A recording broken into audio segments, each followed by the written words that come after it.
Hey, good morning, Jason from sunny Somerset. um, okay, so I think we've probably got everybody here. I've just had a very worrying message saying my internet is unstable, so hopefully that isn't going to cause any major issues. I have got enormous quantities of building work going on underneath me, but I've instructed them to be quiet for the next 20 minutes or so. So for those of you that don't know, I'm Sally Swan and I'm with my colleague here, Richard. Morning, everyone.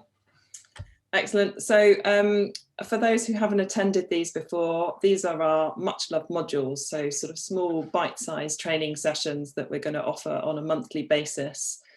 We are recording it. So if you want to share it with colleagues, that's absolutely no problem. I'll make sure that we get a recording sent out to you before the end of the day that you can share with your colleagues.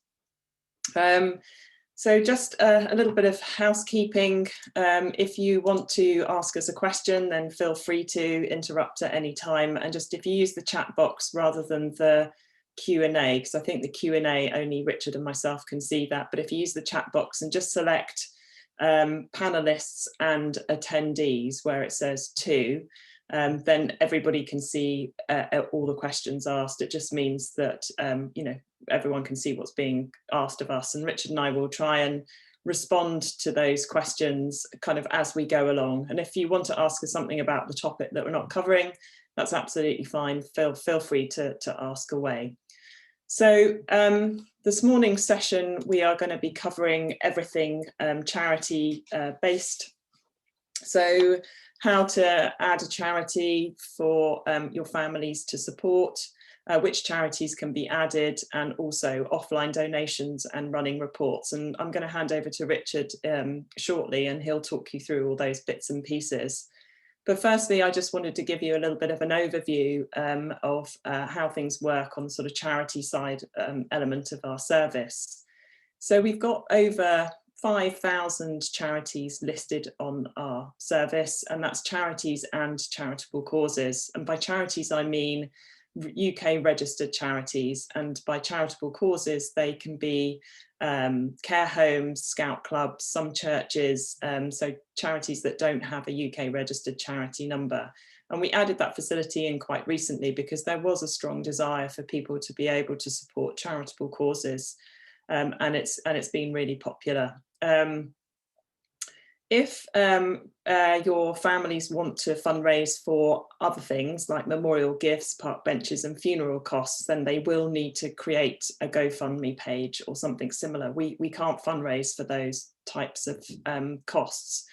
So, but they can set up a GoFundMe page, and then that GoFundMe page can be linked onto their tribute page. So they can still direct people to the right place to be able to make donations. And obviously the family then need to collect and deal with the money that comes in, and then they can kind of allocate it where they would like to. So which donations can we collect a gift aid for? So we can collect gift aid for any UK registered charities. The charitable causes we're not able to collect gift aid for. Now, Much Love process all the gift aid on all the donations, so the charity don't have to. And actually, processing gift aids can be quite time consuming for some of our charity partners. So it's a real bonus that we do it for them, and we send over those donations, the gift aid and the donations all at the same time.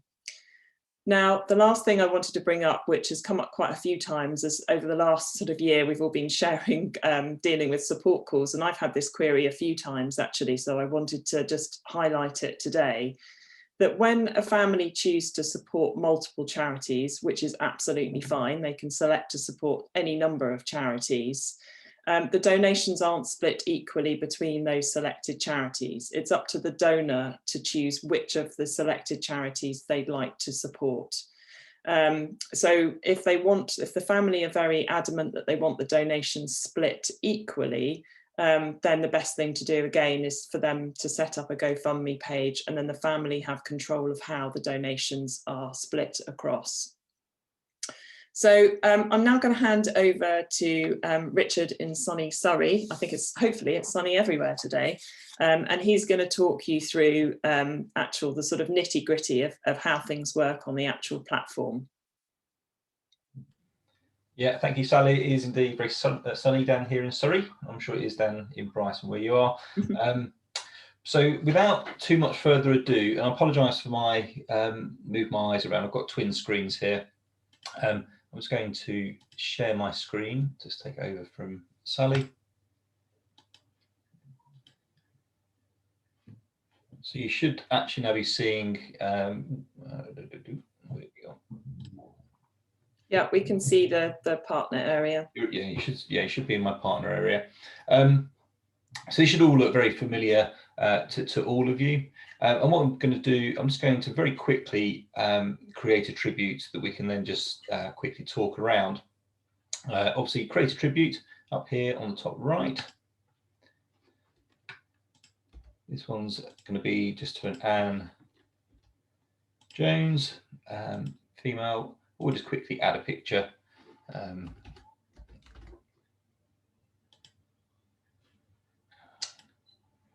There we are. And again, although today's session is all about the charity and donations element, if anybody has any questions, do ping those in. Save and continue. No need to do the section, you can skip it quickly, but I will just fill this in. There's a piece of information at the bottom, which is, I think, quite important to show you.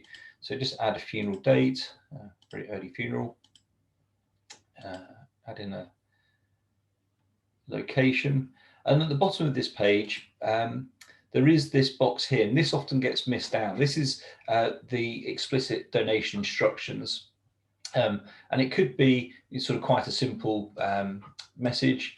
I'm just going to just put one in there, or it could be a little bit more convoluted, but in this case the family have decided it's just family flowers only, and online donations will go to support the much loved charitable trust in this case.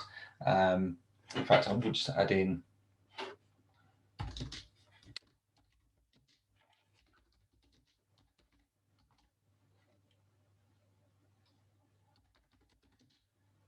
okay, so we're going to do two bits of fundraising here. So do make sure that you fill that in. It does display on your website, and I'll show you that later. So that's the little bit on the funeral notice. Simply save and continue, and it's this next area that we'll spend a little bit of time on this morning. So as Sally mentioned, we can collect for any UK registered charity. As most of you will know, we will do the payment processing and the gift aid processing for them. How do we do that? Simply add charity or good cause, and you can search for this in a couple of ways. You can just start typing the charity's name, or alternatively, if you're not sure what the charity's name is, or can sometimes get very confusing with lots of charities that sound very similar. But if you add the charity's registered number, you can search for it via the number as well. When you want to select it, simply just click it. We mentioned that we can add as many charities as you wish, or good causes as you wish. And I've actually set up, this is a Anne Jones Memorial Commemorative Bench Fund that I've set up in a crowdfunder. So hopefully the family may have set this up prior to coming to see you. And all you need to do is add other fundraising. You have to just give it a title. So there's Anne's Commemorative Bench, and just a brief description. I'm just going to copy something in. So brief description, and then you would just simply add in the URL that you've been supplied by the family. Now, we don't do the payment processing, there we go, for these, but it will point people to this fundraising. So there we go. So we've added those to one charity and one good cause. I won't add it in, but I will also just sort of show you how else we can collect funds. If maybe someone set up an organisation that's not a charity, and I found this one here. This is a sort of tree planting organisation. They're not actually a registered charity. They are still a company, but they do have a donate function. So if someone came to you and they wanted to support a fund such as this, a bit like the crowdfunding page, all you would do is just simply copy the URL and enter it as a other fundraising. Once you've added at least one charity, the donations contact box appears and it comes up in light blue, and you're invited then to add details of the next of kin. I won't fill this in, it takes just a little bit of time, but it's very basic details, and this information is then passed to the charity so that the charity can send a letter of thanks or an email thanking them for setting the page up. And again, crucially, if you want to make the next of kin the guardian, you can easily do so at this step. So just tick the box there. This will make the next of kin the tribute guardian, and an email is sent from Much Loved. I will just go back up, actually. I've just missed or skipped a little bit that I want to show you. If you need to localize a campaign, simply click Edit Details. Now, localizing a campaign will ensure that those funds or the information gets passed to the charity that those funds want to go to support a particular branch and or area of collection. And for this, you want to be thinking along the lines of an RNLI branch. I'm sure everyone would want to support their local one in the local town, or it might be a ward of a hospital. And you can even specify very detailed information here. So maybe it's a special care baby unit, and there could be a desire to collect funds for a piece of equipment, a particular piece of equipment. All that information can be added. However, having said that, there are quite a lot of charities that would prefer not to receive information such as that. And an example is the Alzheimer's Society. So I'm just going to add that, and you'll be prompted.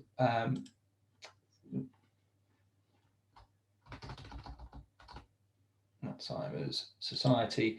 You'll be prompted if you do add a charity that requests no localization of a campaign. If you click on Edit Details, you'll see that the Alzheimer's would prefer not to receive that. They prefer to decide where those funds are best needed. Okay. Let's just remove the Alzheimer's there. I will just skip the donations contact for now, just to complete the tribute. Just wanted to demonstrate to you that image in. So that's the page now complete. And you'll get taken back to your the familiar partner area where we started the journey. I just want to show you, we've got a funeral director page here. So there's Anne's Jones page. And I just wanted to show you how this appears on your website. So obviously, this is just our own format. It could be very different on yours as you've decided.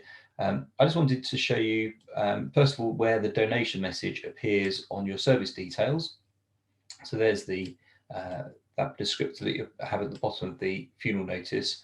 And then also, if the family wants to make a donation, Sally alluded to it earlier on, it's up to the donor to decide who they wish to support. So if they wish to support the Much Loved charity, then they can do so here. Or if they wish to support the Memorial Park Bench, they can also do so here. Okay. Go back to our partner area. There's Anne's page at the top. The next thing we were going to talk about was the addition of adding offline donations. So this is all in regards to online donations so far. But if you wanted to add any offline donations, and these would be sort of checks or cash that you receive in the branch, or it could be service details. If you just click, sorry, I keep going ahead. If you click on the settings button next to the individual, and then scroll down to the funeral collection page, you have the ability to investigate sort of donations a bit further. Click in Manage Donations, and you can simply add an offline donation here. It could be you've got to decide sort of which one's going to support. It could be sort of the total received you received in branch. It could be individual amounts. It's up to you.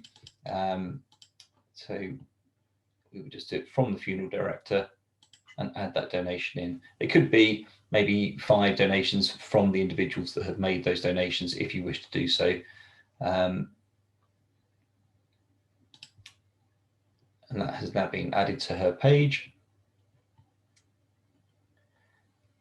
And the final thing we're going to talk about, and let's have to use this individual's page down here because it's got some donations on it, is the reports that you have available if you need to investigate the charity payments in depth. So if you click in Settings again, and scroll down to the funeral collection area, you can investigate any charity payments that have gone across or are in a pending status. Click in Charity Payments, and you can open them up, and you'll be able to see the detail of any payments. So in this case, there was £19 donated to the charity, and so far £4.77 has gone across, and £14, and you can see that with this much loved payment reference. And there's actually £14.31 still to be sent across, and you can see down here all that detail. If you want to, if you need to, you can view and download all these reports. So I'm just going to click on View, and it gives a high-level summary.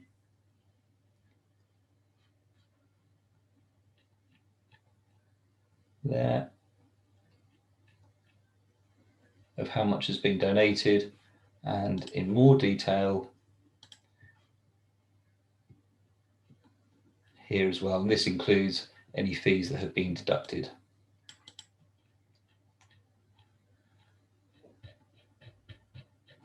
Okay, just going to close these down. Just go back to the All Tributes page. I think, Sally, that's my bit done in terms of the practical bits. Have we got any questions? There were a couple of questions actually. So we Jane asked if that somebody's chosen a charity in Australia and Costa Rica as well as the UK, but we can only process donations, UK-based charities. So if you want to add in the donations that have been collected for the other charities as offline donations, then the family will see the full view. Jason asked, will charities ever market to the donors? So no, they're not allowed to. They can only get in touch with them to thank them, unless they've opted into their GDPR marketing question. And some of our charity partners will have that question loaded onto the system, and the charities that are just listed, so what we call basic charities, won't have that information loaded, in which case the charities are not allowed to market to them at all. So thank you, Richard, for that demonstration. So just a couple of other bits and pieces I just wanted to just make clear. So just quickly, as with the Australia Costa Rica question, they will be treated as in a similar fashion as that sort of tree charity. They will be directed to that charity, but we won't do any. There's no gift aid processing or anything to be done there. But they will be sort of be pointed to that charity page.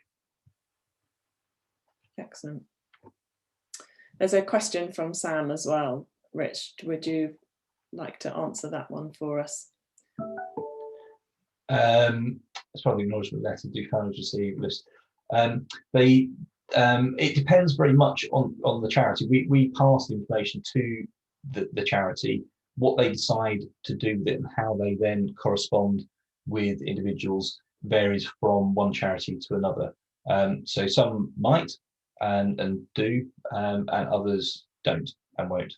So I'm sorry to be a bit vague on the answer, but we don't have any control over how those sort of 5,000 charities decide how to use the information.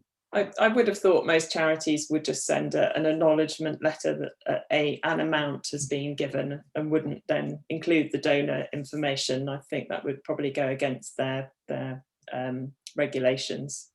I mean, the underlying tribute page is the ultimate receipt of for the individual, or for the family, about who has made a donation, unless that donation has been made anonymously. So, okay, great. So just on the final few bits and pieces, we transfer donations across to the charities that have received donations on the 15th of the month. And that's for all donations that have been collected and processed in the previous month. So all donations collected in April will be transferred across on the 15th of May, and they'll receive the gift aid as well as the donations. We send them via BACS. Now, some of the new charities that we add on, and sometimes we get requests to add on, I mean, in the last 12 months, occasions we've had up to 30 charities being added onto the system a day.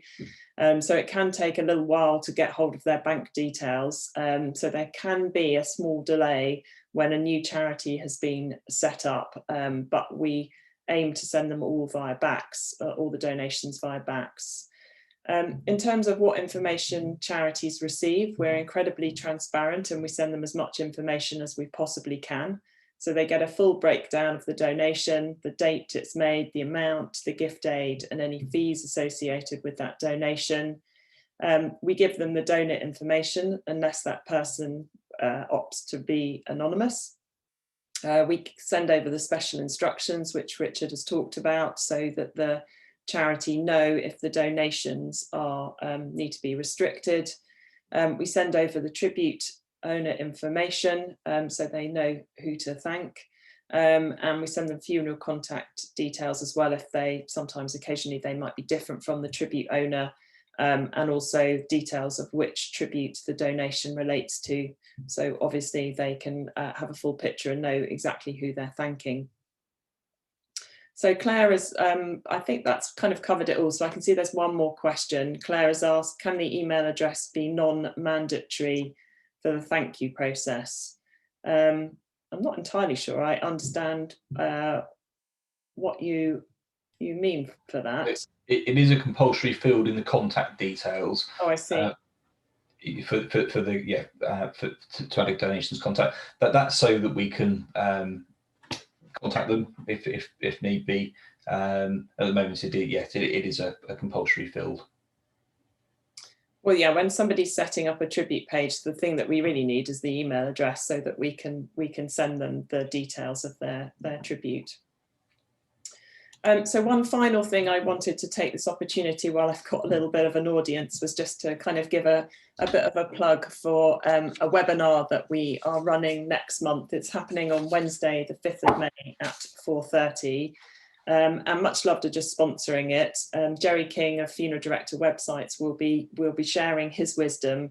In fact, I think he'll be giving you sort of 7 kind of tips on how to develop your online presence, and most importantly, how to drive traffic to your website. So Richard has just put the link for you to register to that webinar on the chat box. So please do sign up. There's no cost. And again, if you're not able to attend, that's fine. We'll make sure that you get a recording of it so that you can listen into that. But it's quite an interesting session. I've seen his slides, and he's going to be kind of busting a few myths, particularly around search engine optimization.